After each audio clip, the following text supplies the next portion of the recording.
إن الحمد لله نحمده ونستعينه ونستغفره ونؤمن به ونتوكل عليه ونعوذ بالله من شرور أنفسنا ومن سيئات أعمالنا من يهده الله فلا مضل له ومن يضلله فلا هادي له فأشهد أن لا إله إلا الله وحده لا شريك له وأشهد أن محمدا عبده ورسوله يا أيها الذين آمنوا اتقوا الله حق تقاته ولا تموتن إلا وأنتم مسلمون يا أيها الناس اتقوا ربكم الذي خلقكم من نفس واحدة وخلق منها زوجها وبث منهما رجالا كثيرا ونساء واتقوا الله الذي تساءلون به والأرحام إن الله كان عليكم رقيبا يا أيها الذين آمنوا اتقوا الله وقولوا قولا سديدا يصلح لكم أعمالكم ويغفر لكم ذنوبكم ومن يطع الله ورسوله فقد فاز فوزا عظيما أما بعد فإن خير الحديث كتاب الله وخير الهدي هدي محمد صلى الله عليه وسلم وشر الأمور محدثاتها وكل محدثة بدعة وكل بدعة ضلالة وكل ضلالة في النار إن الله وملائكته يصلون على النبي يا أيها الذين آمنوا صلوا عليه وسلموا تسليما اللهم صل على محمد وعلى آل محمد كما صليت على إبراهيم وعلى آل إبراهيم إنك حميد مجيد اللهم بارك على محمد وعلى آل محمد كما باركت على إبراهيم وعلى آل إبراهيم إنك حميد مجيد رب اشرح لي صدري ويسر لي أمري واحلل عقدة من لساني يفقه قولي رب زدني علما رب زدني علما رب زدني علما رب زدنا فهما اللهم انفعنا بما علمتنا وعلمنا ما ينفعنا وزدنا علما أعوذ بالله السميع العليم من الشيطان الرجيم من همزه ونفخه ونفسه بسم الله الرحمن الرحيم يا أيها الذين آمنوا اذكروا نعمة الله عليكم إذ جاءتكم جنود فأرسلنا عليهم ريحا وجنودا لم تروها وكان الله بما تعملون بصيرا وقال سبحانه وتعالى في مقام آخر ورد الله الذين كفروا بغيظهم لم ينالوا خيرا وكفى الله المؤمنين القتال وكان الله قويا عزيزا سبحان ربك رب العزة عما يصفون وسلام على المرسلين والحمد لله رب العالمين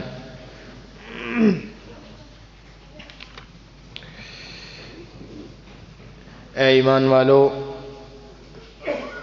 یاد کرو اللہ تعالیٰ کی اس نعمت کو جو اس نے تم پر کی تھی جب تمہارے پاس تمام احزاب اکٹھے ہو کے آ گئے تھے اور ہم نے بھیجا ان پر ہوا کو اور ایسا لشکر جسے تم نہیں دیکھ سکتے تھے، اور بے شک اللہ تعالیٰ ہر اس چیز کو دیکھنے والا ہے جو تم کرتے ہو۔ اور اللہ فرماتے ہیں کہ اللہ تعالیٰ نے ان لوگوں کو نامراد کر کے لوٹا دیا جنہوں نے کفر کیا ان کے غصے کے ساتھ اور کسی بھی بھلائی کو وہ نہیں پہنچ سکے۔ اللہ مومنوں کے لیے کافی ہو گیا ان کی لڑائی میں، اور اللہ تعالیٰ بڑا قوی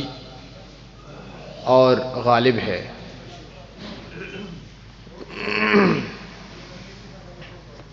حمد و ثنا خالق کائنات کے لیے جو ہم سب کا خالق و مالک و رازق ہے،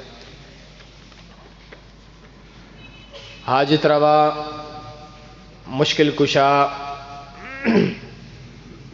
بگڑیاں بنانے والا، اولادیں عطا کرنے والا، دکھوں کو دور کر کے سکھ عطا کرنے والا، پریشانیوں کو دور کر کے خوشیاں عطا کرنے والا، تنگ دستیوں کو دور کر کے فراخیاں عطا کرنے والا، بیماریوں کو دور کر کے تندرستیاں عطا کرنے والا، جو ازل سے ہے ابد تک رہے گا، اکیلا تھا، اکیلا ہے اور اکیلا ہی رہے گا، جس کا کوئی وزیر، کوئی مشیر، کوئی شریک، کوئی ثانی، کوئی مثل، کوئی مثیل اور کوئی ہمسر نہیں۔ وَعَلَىٰ كُلِّ شَيْءٍ قدیر ہے، جو چاہتا ہے، جب چاہتا ہے، جس وقت چاہتا ہے، جس کے ساتھ چاہتا ہے کر گزرتا ہے، اسے کوئی پوچھنے والا نہیں۔ اس کا علم ہر چیز کا احاطہ کیے ہوئے ہے، وہ ریت کے ذرات کی تعداد سے واقف ہے، وہ درختوں کی تعداد اور ان کے اوپر لگنے والے ہر پتے اور گرنے والے ہر پتے کی تعداد اور حالات سے واقف ہے، آسمان سے گرنے والے بارش کے قطرات کی تعداد سے اور ان کے حالات سے واقف ہے، آسمانوں کی بلندیوں، سمندروں کی گہرائیوں اور اس کے مابین بسنے والی اپنی ہر قسم کی مخلوقات، ان کی تعداد، ان کے اعمال، ان کے افعال، ان کی حاجات، ان کی ضروریات، حتیٰ کہ ان کے دل میں آنے والے ہر خیال تک سے واقف ہے۔ وہ اکیلا وحدہ لا شریک اس ساری کائنات کا معبود برحق ہے، لاکھوں کروڑوں انگنت اور لا تعداد درود و سلام اس ہستی مقدس و مطہر و معلی پر کہ جن کا نام پڑھ لینے یا سن لینے کے بعد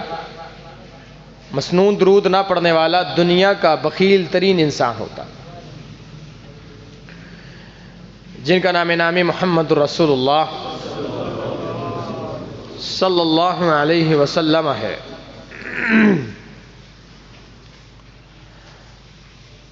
سامعین محترم، ہماری آج کی نشست بھی گزشتہ سے پیوستہ ہے۔ اللہ کے نبی صلی اللہ علیہ وسلم کی سیرت کے حوالے سے جس تسلسل کا آغاز ایک عرصہ پہلے اللہ کی توفیق کے ساتھ ہم نے شروع کیا،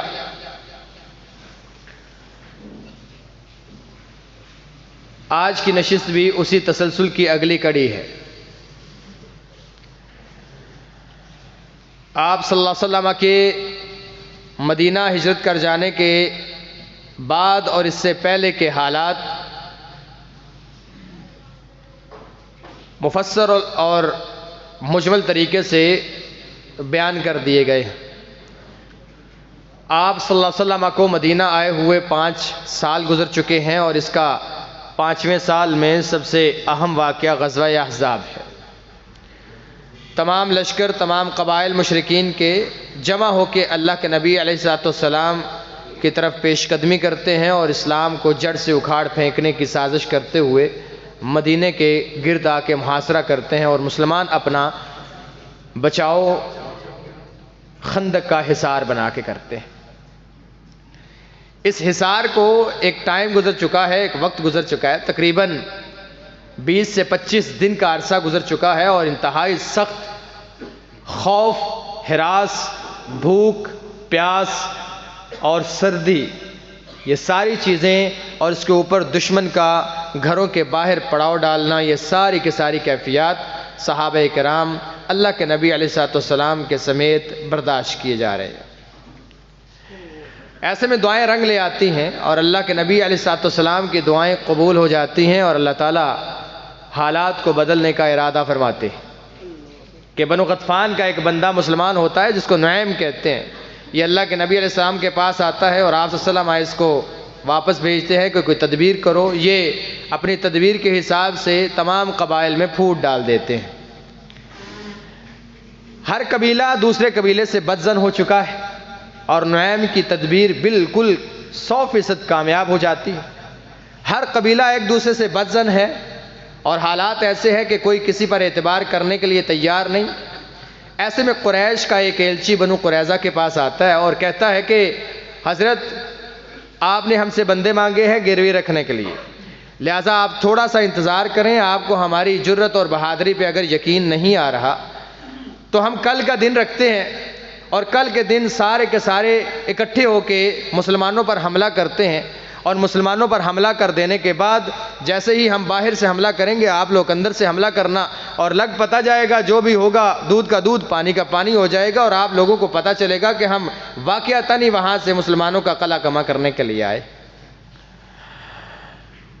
یہود اس ایلچی کو جواب دیتے ہیں کہ بھائی صاحب سب سے پہلی بات یہ ہے کہ ہماری شرط وہی ہے کہ اپنے کچھ رؤسا ہمارے پاس گروی رکھیں۔ رہی بات کل کے حملے کی،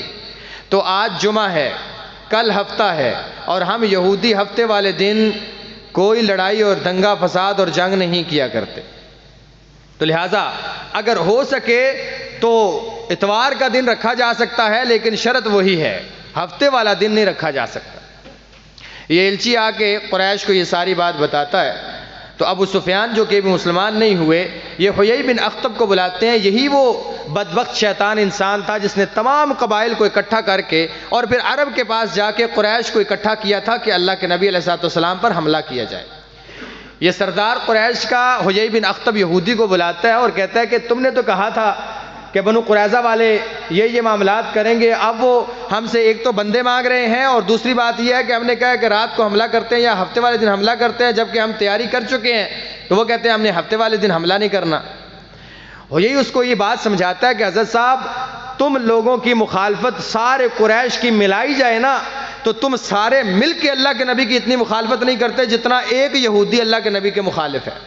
تم سوچ بھی نہیں سکتے کہ وہ کتنے مخالف ہیں۔ تم یہ نہ سمجھو کہ وہ دوبارہ صلح کرنے کے لیے تیار ہیں، مسئلہ صرف یہ ہے کہ بیچ میں ہفتے کا دن آ گیا ہے اور ہفتے والے دن وہ جنگ نہیں کرتے، لہٰذا آپ ہی تھوڑا سا کمپرومائز کر لیں اور مصالحت کی شکل اختیار کر لیں۔ لہٰذا ابو سفیان اور اس کے درمیان تلخ کلامی ہوتی ہے، اور یہ بھی ایک پھوٹ کی علامت تھی جس سے دونوں ایک دوسرے کے بارے میں بدظن ہوتے ہیں۔ لہٰذا ابو سفیان کہتا ہے مجھے پتا تھا یہ خنزیر اور بندر کے بھرا یہ ان کی اولادیں اور ان کے بھائی لوگ ہیں، جیسے ان کو پتا تھا، ایک معروف بات تھی کہ یہودیوں کو خنزیر اور بندر بلایا گیا تھا، اور یہی وہ جملہ اس پہ کستے ہوئے کہتا ہے مجھے پتا تھا ان خنزیروں اور بندروں سے ہمیں کوئی فائدہ ہونے والا نہیں ہے، لہٰذا تم یہاں سے چلے جاؤ، مجھے پتا ہے بنو قریظہ ہمارا ساتھ نہیں دیں گے۔ وہ یہاں سے اٹھتا ہے اور سیدھا بنو قریظہ کے پاس جاتا ہے، کہتا ہے حضرت صاحب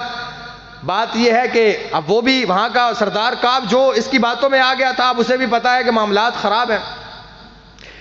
اس نے کہا حضرت صاحب پہلی بات تو یہ ہے کہ آپس کے معاملات کو درست کرو، میں نے سنا ہے کہ تم محمد سے صلح کرنے جا رہے ہو صلی اللہ علیہ وسلم سے، لہٰذا قریش تیار ہے حملے کے لیے، کل کی بات ہے، اگر اتنے پیچیدہ صورتحال میں اور اتنی مجبوری کی شکل میں اور اپنے دین کی سربلندی کے لیے اور مسلمانوں کو زیر کرنے کے لیے ایک دن ہفتے کی پامالی کر بھی لوگے تو کوئی قیامت نہیں آ چلی۔ اب حیی کی اس بات پر یہود یک زباں ہو کے کہتے ہیں اگر ہمارے مال چھن جائیں، ہمارے جانور ذبح کر دیے جائیں، ہمارے بڑے سے لے کے چھوٹے بچے تک ہر ایک کو ذبح کر دیا جائے اور ایک یہودی بھی نہ بچے، لیکن ہم ہفتے کے دن کی حرمت کو پامال کرنے کے لیے تیار نہیں، یہاں سے اٹھ کے دفع ہو جاؤ۔ اب جب اسے پتا چلتا ہے کہ یہ بات تو بالکل ناممکن سی ہو گئی ہے کہ یہ لوگ ہفتے کے دن جنگ نہیں کریں گے، تو یہ بھی نا امید ہو جاتا ہے۔ یہاں بنو قریظہ جہاں مشرکین کے پھر جانے سے پریشان ہے کہ یہ واپس چلے گئے تو ہمارا کیا ہوگا، وہاں پہ ان کو ایک اور چیز پریشان کی جا رہی ہے، وہ یہ ہے کہ انہی دنوں میں ایک یہودی عورت کو خواب آتی ہے اور یہاں کے بڑے بڑے علماء سے جب وہ اس کی تعبیر پوچھتی ہے تو وہ تعبیر انتہائی خطرناک نکلتی ہے۔ یہ یہودی عورت کہتی ہے کہ میں نے خواب میں دیکھا کہ خندق کے اس پار مشرکین کا کوئی قافلہ موجود نہیں ہے اور انتہائی سناٹا چھایا ہوا ہے، اور میں دیکھتی ہوں کہ خندق کے اس پار مسلمانوں والی ٹولی میں لوگ زرہ باندھے ہوئے اور اسلحے کے سمیت یہاں پہ کھڑے ہیں، اور ایسا لگتا ہے کہ وہاں سے مشرکین جا چکے ہیں۔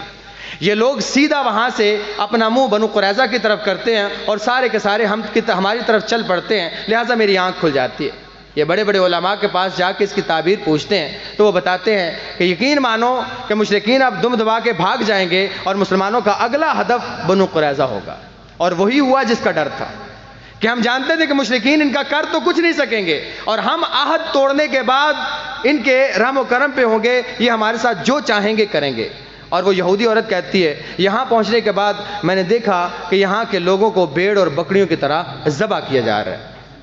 تو یہود اس بات سے بھی خوف زدہ تھے کہ یہ خواب کوئی اچھی علامت نہیں ہے، لہٰذا اس خواب کو سننے کے بعد اور اس پھوٹ پڑ جانے کے بعد ڈھیر سارا خوف و ہراس پھیل گیا اور آپس میں یہ سارے کے سارے معاملات خراب ہوتے ہیں۔ ایسے میں اللہ کی مدد آ جاتی، اور اللہ کی مدد ایسے آتی ہے کہ ایک تیز آندھی اور جھکڑ کی کیفیت ہو جاتی، اور سردیوں کی ہوائیں، پھر ٹھنڈی اور خشک سردی، اس کے اوپر ہوا، اور ہوا کے ساتھ مٹی اور ریت، یہ انتہائی خوفناک علامت بن جاتی۔ اور امام قرطبی کہتے ہیں یہ اللہ کے نبی علیہ السلام کا معجزہ تھا کہ یہ جو ہوا کا لشکر آیا تھا، جبریل علیہ السلام کے ساتھ دیگر فرشتے بھی موجود تھے، اور ساتھ ہوا کا لشکر اللہ تعالیٰ نے بھیجا تھا کہ ان کے اوپر ہوا کو مسلط کیا جائے اور یہ یہاں سے بھاگ جائیں اور ذلیل اور خوار ہو کے بھاگیں۔ اور معجزہ یہ تھا کہ خندق کے یعنی مسلمانوں اور کفار کے درمیان صرف ایک خندق تھی، کتنا سا فرق تھا، لیکن خندق کے اس پار کفار کے اوپر ہوا اپنا عذاب ڈھا رہی تھی اور مسلمان اس ہوا سے محفوظ تھے۔ وہ سردی کی کیفیت، وہ جھکڑ کی کیفیت، وہ ریت اور وہ طوفان، وہ صرف اور صرف مشرکین کی طرف تھا، جبکہ مسلمان اس سارے معاملے سے بالکل محفوظ تھے۔ اور اس ہوا کی وجہ سے ان کے خیمے ٹوٹنے لگے، اکھڑنے لگے، اوپر سے چھت اڑ کے چلے گئے، ان کی دیگیں الٹ گئیں اور ایک دوسرے کو پہچاننے سے عاری ہو گئے۔ تو دیکھتے ہیں کہ ایک دوسرے کو پچا رہے ہیں اور ایک دوسرے کو آوازہ دے رہے ہیں کہ یار فلاں قبیلے والے یہاں اکٹھے ہو جاؤ۔ جب یہ اکٹھے ہوتے تو اتنا بڑا رعب طاری ہو گیا، مفسرین لکھتے ہیں کہ فرشتوں نے ان کے ارد گرد ان کو قتل نہیں کیا، لیکن رعب اتنا طاری کر دیا کہ ان کے ارد گرد اللہ اکبر کے نعرے بلند کرنے لگے تاکہ ان کو پتہ چلے کہیں ہم پر مسلمان حملہ آور ہو گئے ہیں۔ جہاں ان کی آنکھوں میں مٹی تھی، سخت سردی تھی اور ٹھنڈی ہوا تھی اور خیمے اکھڑ چکے تھے اور دیگیں الٹ چکی تھیں اور وہ کھانے سے بھی مجبور ہو چکے تھے اور کھانا بھی موجود نہیں تھا اور کھانا پکانے کے لیے کوئی معاملہ بھی نہیں تھا، لہٰذا ایسے میں ہواؤں سے آگیں بجھ گئیں، ہنڈیاں الٹ گئیں، اور اس کیفیت میں جب وہ اکٹھے ہوتے اللہ اکبر کا نعرہ سنتے اور کہتے کہ اپنے آپ کو بچاؤ بھائی، بھاگو، جہاں پہ بھی تمہیں منہ آتا ہے بھاگ جاؤ یہاں سے۔ تو یہ کیفیت جب دیکھی، یہ تتر بتر سارے معاملات ہونے لگے۔ ایسے میں ابو سفیان سب کو بلا کے کہتا ہے کہ حضرت صاحب یہاں سے چلنے کا ارادہ کرو، سب کو اکٹھا کرو، اور دیکھ نہیں رہے کہ یہ کیسا معاملہ ہے۔ اور اس کے اعلان کرنے سے پہلے ہی تقریباً آدھے سے زیادہ قبائل بد دل ہو چکے تھے کہ 25 دن سے انہوں نے کوئی ایسا کارنامہ انجام نہیں دیا تھا کہ 25 دنوں میں پتہ چلے کہ ہم فتح حاصل کر لیں گے۔ 25 دنوں سے صرف خرچہ ہوا، یہاں پہ آ کے تکالیف ہوئیں، پریشانیاں اٹھانی پڑیں، دیش سے پردیس آ کے خیمے لگانے پڑے، اور یہاں پہ صرف ہم گھوڑے یہاں دوڑا رہے ہیں وہاں دوڑا رہے ہیں اور کچھ حاصل نہیں ہو رہا، اور 25 دن گزر گئے ہیں۔ اور 25 دنوں بعد جب کچھ نہیں ملا تو آدھے سے زیادہ قبائل پہلے سے بد دل ہو چکے تھے کہ یار یہ جنگ کا کوئی فائدہ نہیں، یہاں سے نکلتے ہیں۔ لیکن وہ ارادہ رکھتے تھے کہ کوئی ایسا بڑا سردار اعلان کرے جس کے کہنے پر اکٹھے ہوئے تھے، اکلے نکلیں گے تو بعد میں شاعر جو ہے وہ ہماری ہجو کریں گے اور بعد میں ہمارے لیے پریشانی کا سامان ہوگا، ہمارے قبیلے کو بدنام کیا جائے گا۔ ایسے میں ابو سفیان وہاں سے چلنے کا اعلان کرتے ہیں اور محاصرہ ٹوٹ جاتا ہے۔ اب یہ محاصرہ جب ٹوٹتا ہے تو اللہ کے نبی علیہ السلام اپنے صحابہ میں سے نماز پڑھتے ہوئے، رات کی نماز پڑھتے ہیں اور صحابہ کی طرف متوجہ ہوتے ہیں۔ اس قصے کو حذیفہ خود بیان کرتے ہیں رضی اللہ تعالیٰ عنہ۔ حذیفہ بعد میں کوفے کی ایک مسجد میں بیٹھے ہیں اور ایک تابعی پوچھتا ہے، حضرت صاحب آپ بڑے خوش قسمت نہیں ہیں کہ آپ نے اللہ کے نبی کو دیکھا ہے اور اللہ کے نبی علیہ السلام کی صحبت ملی ہے، تو ہمیں بھی کچھ بتائیں کہ آپ کا رویہ اللہ کے نبی کے ساتھ کیسا ہوتا تھا۔ حذیفہ کہتے ہیں ہاں بیٹا، میں نے اللہ کے نبی علیہ السلام کو دیکھا، آپ صلی اللہ علیہ وسلم کے ساتھ وقت بھی گزارا. ہماری ان کے ساتھ تعلق اور رویہ اس طرح کا ہوتا تھا کہ جب ہم ان کو دیکھ لیتے تو ان کے پاؤں زمین پر نہیں لگنے دیتے تھے. جاتے بھاگ کے ان کے آگے اور ان کو کندھوں پر اٹھا لیتے اور دل نہیں بھرتا تھا ان کی تعظیم کرتے, ان کے شرف اور ان کا اکرام کرتے اور دل نہیں بھرتا تھا ان کو دیکھتے دیکھتے. اور مجھے آج بھی یاد ہے خندق کی وہ خوفناک راتیں کہ جب اللہ کے نبی علیہ الصلوۃ والسلام نماز کے بعد صحابہ کی طرف متوجہ ہوئے اور صحابہ کے صفوں میں بھی موجود تھا اور محاصرہ تقریباً ٹوٹ چکا تھا, اور اللہ کے نبی علیہ الصلوۃ والسلام نے اپنے صحابہ میں سے ایسے کر کے نظر دوڑائی اور کئی صحابہ بیٹھے تھے, لیکن میری حالت یہ تھی کہ میرے جسم پر نہ تو زرہ تھی نہ کپڑا تھا ایسا کہ جس سے میں سردی سے بچ سکوں. موسم سرد تھا, میرے پاس صرف اپنی بیگم کی ایک چادر تھی جس سے گھٹنے بھی نہیں ڈھانپے جاتے تھے, اور میں بھی اللہ کے نبی صلی اللہ علیہ وسلم کے سامنے بیٹھا ہوا تھا اور جنگ میں شریک تھا. اللہ کے نبی علیہ الصلوۃ والسلام فرماتے ہیں نماز کے بعد, تم میں سے کوئی ایسا بندہ ہے جو یہاں سے ابھی اٹھے مشرکین کی طرف جائے, خندق کو کراس کر کے دیکھے وہاں پہ وہ کیا کر رہے ہیں, حالات کیسے ہیں, اب کیا ارادہ رکھتے ہیں, وہاں کی ساری خبر لے کے پھر میرے پاس آئے, میرے پاس آ کے وہ رپورٹ مجھے دے. میں اللہ سے دعا کرتا ہوں قیامت کے دن وہ میرے ساتھ کھڑا ہوگا, جنت میں میرا ساتھی ہوگا, میرا رفیق ہوگا. حذیفہ کہتے ہیں کوئی بندہ نہیں کھڑا ہوا. اس کی وجہ یہ تھی خوف, ہراس, بھوک, ٹھنڈ اور سارے معاملات. اس کے بعد وہاں پہ کھلبلی, کسی کی جرت نہیں ہوئی. پھر اللہ کے نبی علیہ الصلوۃ والسلام مجھے کہتے ہیں قم یا حذیفہ, حذیفہ تو کھڑا ہو. اب آپ صلی اللہ علیہ وسلم نے یہ نہیں دیکھا زرہ پہنی ہوئی ہے, کپڑے تیرے کیسے, وہاں پہ ٹھنڈ ہے اور نہیں, کہا حذیفہ کھڑے ہو, جاؤ خبر لے کے آؤ کہ وہاں پہ کیا ہو رہا ہے, وہ کیا ارادہ رکھتے ہیں, اب کیا معاملات ہیں سارے, یہ سارا جان کے پھر آ کے مجھے خبر دینا, اور دیکھنا کوئی ایسی حرکت نہ کرنا کہ ان کو پتہ چل جائے. لہٰذا کرنا کچھ نہیں ہے, بس معاملات کو دیکھ کے اور ان کے اصل جو اب ارادہ ہے اس کو جانچ کے میرے پاس آ جاؤ. حذیفہ کہتے ہیں میں وہاں سے اٹھا تو میرے پاس کچھ نہیں تھا. مجھے دیکھ کے اللہ کے نبی علیہ السلام فرماتے ہیں اللہم احفظہ من بین یدیہ ومن خلفہ وعن یمینہ وعن شمالہ ومن فوقہ ومن تحتہ. اللہ اس کی حفاظت فرما سامنے سے, پیچھے سے, دائیں سے, بائیں سے, اوپر سے, نیچے سے. اللہ تو اس کا حفیظ ہو جائے, اس کی حفاظت فرما دے. حذیفہ کہتے ہیں میرے جسم کے اوپر کوئی چیز نہیں تھی سوائے اس چادر کے, لیکن میں ایسے تھا جیسے گرم حمام میں ہوں. میں وہاں سے نکلا, ٹھنڈی ہواؤں میں گیا, وہ ٹھنڈی ہوائیں ان کا بیڑا غرق کر رہی تھیں لیکن مجھے کچھ نہیں کہہ رہی تھی. مجھے ایسے تھا کہ جیسے انتہائی نرم اور گرم بستر میرے جسم کے اوپر ہے, نہ میری آنکھوں میں مٹی جا رہی تھی, نہ مجھے کوئی ٹھنڈی ہوائیں کچھ کہہ رہی تھیں. میں ان کے لشکروں میں گھسا, ان کو کوئی پتہ نہیں چلا, ایسے جیسے کسی کو جاسوسی کی بو آ گئی ہو. اچانک ابو سفیان کہتا ہے بھائی دیکھو یہاں پہ کوئی جاسوس بھی ہو سکتا ہے, لہٰذا ہر بندہ ایسے کرے اپنے دائیں اور بائیں پوچھ لے, دیکھ لے کہ کون کون ہے. حذیفہ کا دماغ اور حاضر دماغی فوراً کام کرتی ہے. حذیفہ کہتے ہیں میں نے فوراً اپنے دائیں جانب جو بندہ کھڑا تھا پکڑا, میں نے کہا کون ہو تم؟ کہتا ہے معاویہ بن ابی سفیان. بائیں جانب جو بندہ تھا میں نے کہا آپ کون ہو؟ کہا عامر بن عاص. اچھا اس سے پہلے کہ ان سے کوئی پوچھتا ہے انہوں نے دائیں بائیں پہلے پوچھ لیا, ان کو شک نہ پڑے کہ میں کون ہوں. میں نے کہا جی میں معاویہ ہوں, اپنا ہی بندہ ہوں. میں عامر بن عاص ہوں, اپنا ہی بندہ ہوں. ٹھیک ہے. اب میں نے سنا کہ ابو سفیان خطاب کر رہے, کہتا ہے یہاں پہ اب ہمارے لیے کچھ نہیں ہے, لہٰذا ہمیں یہاں سے اب جانا پڑے گا. لہٰذا میں نے ابو سفیان کو دیکھا کہ وہ میری تیر کی بالکل زد میں تھا اور میرے قریب تھا. میں نے ترکش سے تیر لیا اور چاہا کہ اس کے آر پار کر کے اس کو یہیں پہ ڈھیر کر دوں, لیکن اللہ کے نبی علیہ الصلوۃ والسلام کی بات مجھے یاد آئی کہ حذیفہ کوئی ایسا کام نہ کر دینا جس سے پھر ہمیں پریشانی کا سامنا ہو. لہٰذا میں نے اپنا تیر ترکش میں دوبارہ رکھا اور میں نے اسے جانے دیا. میں نے دیکھا کہ وہ اتنی بکلاہٹ کا شکار ہو چکے ہیں. وہ کہتا ہے یہاں سے کسی صورت بھی نکلو, اور اپنے اونٹ پہ بیٹھا ہے اور اونٹ کے گھٹنے کی رسی کھولنا بھی اسے یاد نہیں. وہ دیکھتا ہے کہ جب اونٹ لنگڑا کے چل رہا ہے, نیچے اترا, بھاگا, اپنی رسی کھولی اور دوبارہ چڑھا اور وہاں سے کوچ کر گیا. میں نے دیکھا کہ لوگ بھاگ رہے ہیں, لوگ پریشان ہیں, ان کے خیمے اکھڑ چکے ہیں, ان کی ہنڈیاں الٹ چکی ہیں. وہ یہاں سے جانے کا ارادہ رکھتے ہیں, وہ ذلیل ہو چکے ہیں, اب ان کے پاس کچھ نہیں.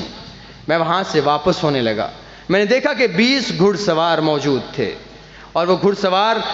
اپنی پوری تیاری کے ساتھ اس لشکر کے اندر موجود تھے جو کہ مشرکین کا تھا۔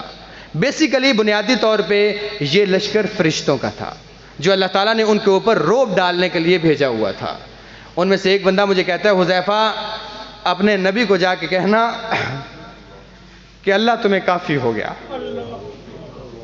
ہم نے مشرکین کے اندر روب ڈال دیا ہے، لہٰذا یہ مشرکین یہاں سے اب دم دبا کے بھاگیں گے، ان کو کہنا کہ اللہ نے تمہیں فتح دے دی، ہم آن پہنچے، اللہ کی مدد آن پہنچی۔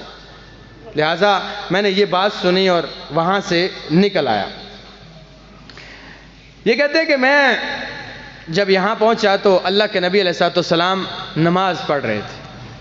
سلام پھیرا تو میں نے اللہ کے نبی علیہ السلام کو جا کے فرمایا، اچھا جیسے ہی میں وہاں سے وہ خندق کراس کر کے مسلمانوں کے پاس آیا، میری انتہائی سخت سردی لگنا شروع ہو گئی۔ وہ ایک مہم تھی اور اللہ کے نبی علیہ السلام کی دعا تھی، جب تک میں مہم پر رہا مجھے کچھ نہیں ہوا، جیسے ہی میں مہم سے واپس آیا اور بحفاظت اور خیریت کے ساتھ یہاں پہنچ گیا، لہٰذا میرے سارے معاملات وہ ختم ہو گئے اور مجھے پھر دوبارہ سے سردی لگنے لگی کیونکہ میرے جسم پر کوئی کپڑے زیادہ موجود نہیں تھے۔ اللہ کے نبی علیہ السلام نے ایک شال لی ہوئی تھی گرم، وہ آپ نے لے کے آپ نماز پڑھ رہے تھے۔ آپ صلی اللہ علیہ وسلم نے سلام پھیرا، سلام پھیرنے کے بعد میں نے کہا، یا رسول اللہ صلی اللہ علیہ وسلم یہ معاملات ہو چکے ہیں، ان کے اندر پھوٹ پڑ چکی ہے، مجھے کچھ لوگ ملے، انہوں نے مجھے یہ پیغام دیا ہے، لہٰذا یہ ساری رپورٹ ہے اور یہ خبر ہے، تو اب آپ مجھے جیسے حکم دیتے ہیں۔ اللہ کے نبی علیہ السلام نے کہا، حذیفہ سو جا۔ حذیفہ کہتے ہیں انتہائی ٹھنڈ کی حالت میں اللہ کے نبی علیہ السلام نے اپنی شال کو سرکایا اور آدھی شال میرے اوپر دی اور میں سو گیا، اور پھر میں کٹ کے سویا۔ اللہ کے نبی علیہ السلام نے فجر کے وقت مجھے کہا، قم یا نعمان، اوہ بہت زیادہ سوتے ہو یار، آپ اٹھو، بہت زیادہ سوتے ہو، اٹھ جاؤ، اب نماز کا ٹائم ہو گیا۔ اس شفقت اور اس پیار سے مجھے صبح آپ صلی اللہ علیہ وسلم نے جگایا۔ اب سیرت کے اس چیز سے یہ بھی پتہ چلتا ہے کہ اللہ کے نبی علیہ السلام نے جب حذیفہ کو بھیجا، ایک تو پتہ ہے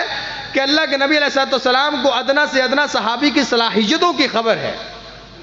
کہ کس کے اندر کون سی صلاحیت موجود ہے، اس لیے اللہ کے نبی علیہ السلام نے حذیفہ کا انتخاب کیا۔ پھر حذیفہ کے مہم سے واپس آ جانے کے بعد حذیفہ کو اپنی شال دی، پھر خود عبادت میں مصروف رہے، حذیفہ کو سلائے رکھا، پھر سو لینے کے بعد انہیں وقت فجر کے وقت انتہائی پیار اور شفقت کے ساتھ اٹھاتے ہیں، جس سے پتہ ہے کہ اللہ کے نبی علیہ السلام انتہائی عاجز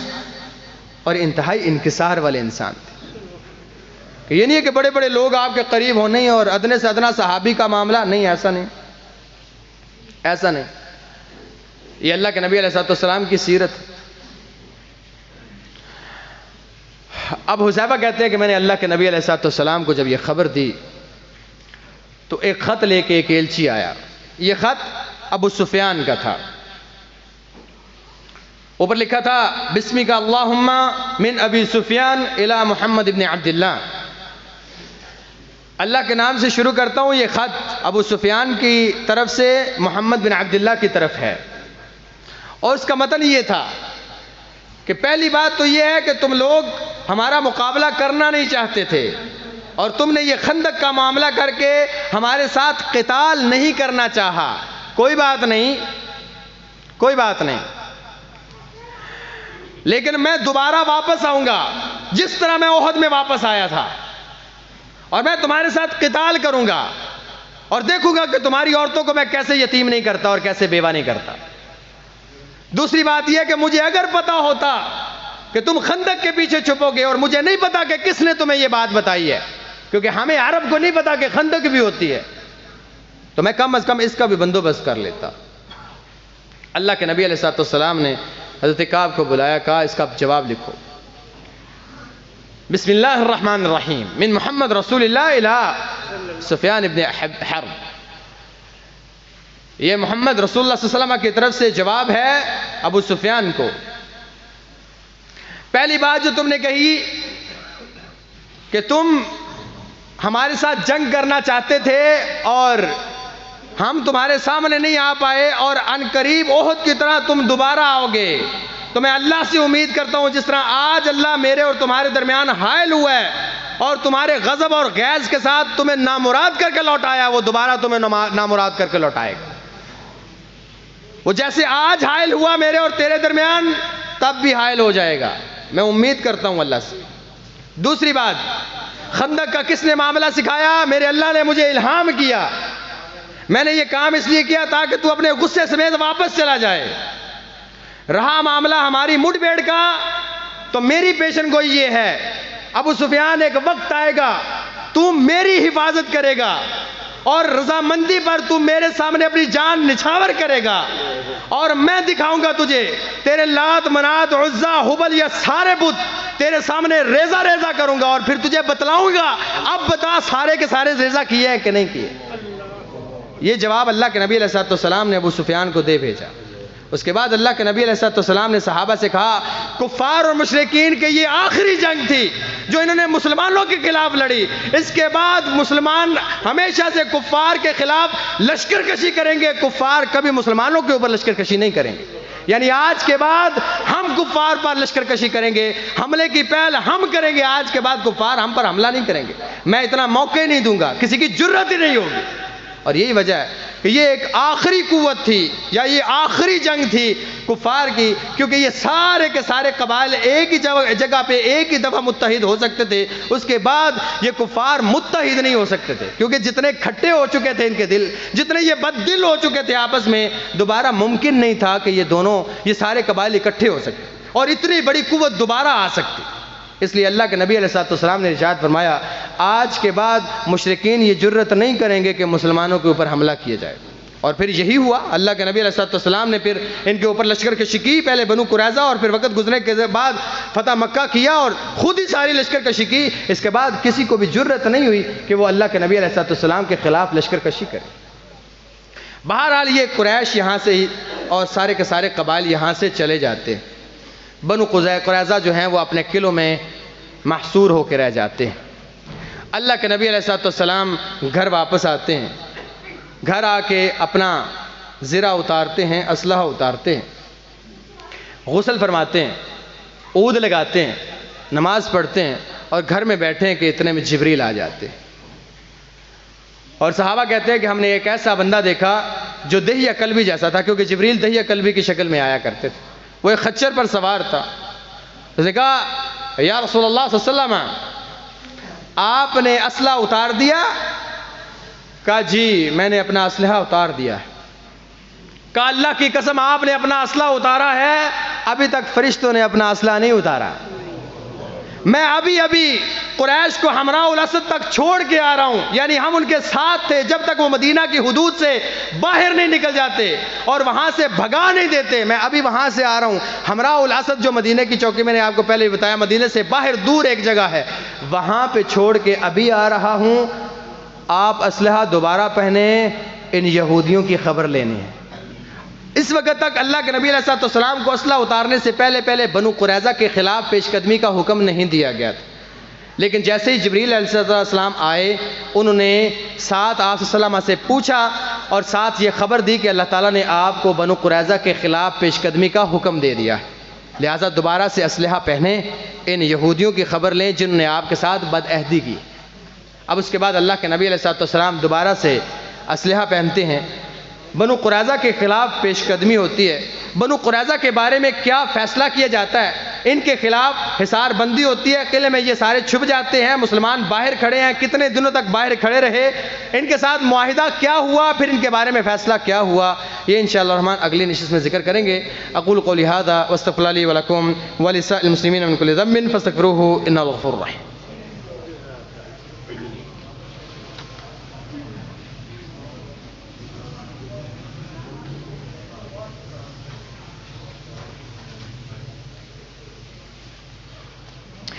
ان الحمد للہ نحمده ونصلي على رسوله الكريم اما بعد فاعوذ باللہ من الشیطان الرجیم بسم اللہ الرحمن الرحیم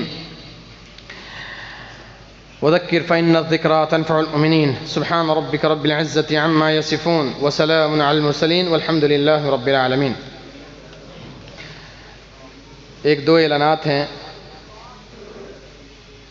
پہلا اعلان درس قرآن و حدیث کا ہے۔ حضرت مولانا سید سبطین شاہ نقوی صاحب یہ جامع مسجد طیبہ اہل حدیث صحابہ میں یہ 5 دسمبر روز اتوار بعد نماز عشاء ان کا خطاب ہے، احباب اس میں ضرور شرکت فرمائیں۔ رانا منظور کی اہلیہ، رانا کامران، رانا غفران، رانا رحمان کی والدہ اور رانا عبدالحمید کی ہمشیرہ کا رضائی الہی سے انتقال ہو گیا ہے، تو ان کی نماز جنازہ جمعہ کی نماز کے بعد مرکزی جامع مسجد کے باہر 2 بجے ادا کی جائے گی، تو احباب اس میں ضرور شرکت کریں۔ مشتاق احمد، ارشد محمود، الطاف احمد کے والد محترم حاجی بشیر احمد، ان کا بھی رضائی الہی سے انتقال ہو گیا ہے، نماز جنازہ کا اعلان بعد میں کیا جائے گا۔ احباب شاید آپ نہ جانتے ہوں، اگر آپ ان کے بچوں کی وساطت سے نہیں جانتے تو آپ جانتے ہوں کہ مسجد میں بابا جی بشیر صاحب ہوا کرتے تھے، جو نیچے بیٹھے ہوتے تھے یا نیچے ہی مسجد ہی میں رہتے تھے، یہاں پہ بیٹھا کرتے تھے۔ فجر کی نماز کے بعد گھر گئے ہیں اور وفات پا چکے ہیں۔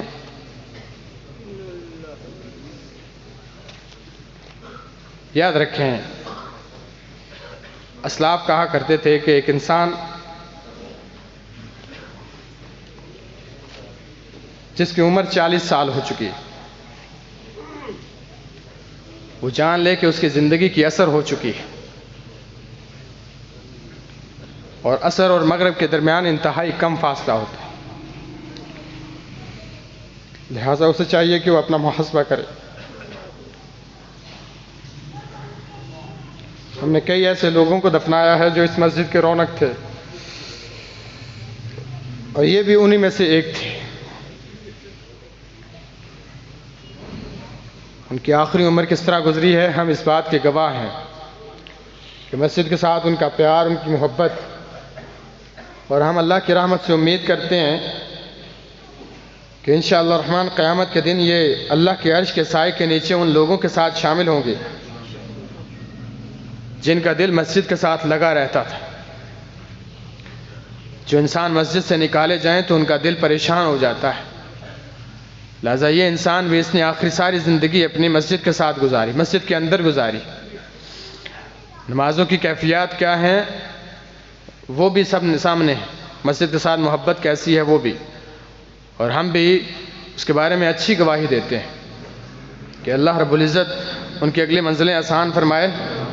اور ہم ان کے بارے میں خیر کی گواہی دیتے ہیں۔ یہ موت و حیات کا معاملہ اللہ تعالیٰ نے آزمائش کے لیے پیدا کیا ہے تاکہ ایک انسان عبرت حاصل کرے، لہذا مرنے والے کے ساتھ یہ نہیں سوچنا چاہیے کہ شاید بیمار تھا، بوڑھا تھا، شاید اسی نے مرنا تھا، ایسا معاملہ نہیں ہے۔ آئے دن اٹھتے ہوئے جنازے ہمیں اسی بات کی تلقین کرتے ہیں کہ شاید آنے والا نمبر میرا یا آپ کا ہے، اس لیے ہمیں اس بات کا محاسبہ کرنا چاہیے۔ ہم دعا کرتے ہیں کہ اللہ تعالیٰ ان کو غریق رحمت کرے، اللہ ہم سب کے گناہوں کو معاف فرما، ہم سب کے نیک اعمال قبول فرما، جو فوت ہو چکے ہیں ان کے درجات بلند فرما، اللہ جو بیمار ہیں صحت اور سلامتی اور عافیت والی زندگی عطا فرما، اللہ جن کے والدین زندہ ہیں صحت والی سلامتی والی زندگی عطا فرما، اللہ جن کے والدین فوت ہو چکے ہیں کروٹ کروٹ جنت عطا فرما، اللہ جنت میں اعلیٰ مقام عطا فرما، اللہ سلامتی والی زندگی عطا فرما، اللہ ایمان والی موت عطا فرما، اللہ ہم سب کو جب تک زندہ رکھ اسلام والی زندگی عطا فرما، اللہ جب فوت کرے تو ایمان والی موت عطا فرما، اللہ ہم سب کو قبر کے عذاب سے محفوظ فرما، اللہ حشر کے عذاب سے محفوظ فرما، اللہ قیامت کے دن اپنے نبی محمد رسول اللہ صلی اللہ علیہ وسلم کی شفاعت کا حقدار بنا، اللہ ہمارا محشر اپنے نبی کے صحابہ کے ساتھ فرما، اللہ محشر میں ہمیں اپنے نبی کے صحابہ کے ساتھ اٹھا، اللہ جو معاملہ ان کے ساتھ کرے ہمارا معاملہ بھی وہی فرما، اللہ اپنے نبی محمد رسول اللہ صلی اللہ علیہ وسلم کے جھنڈے کے سائے کے نیچے جمع فرما،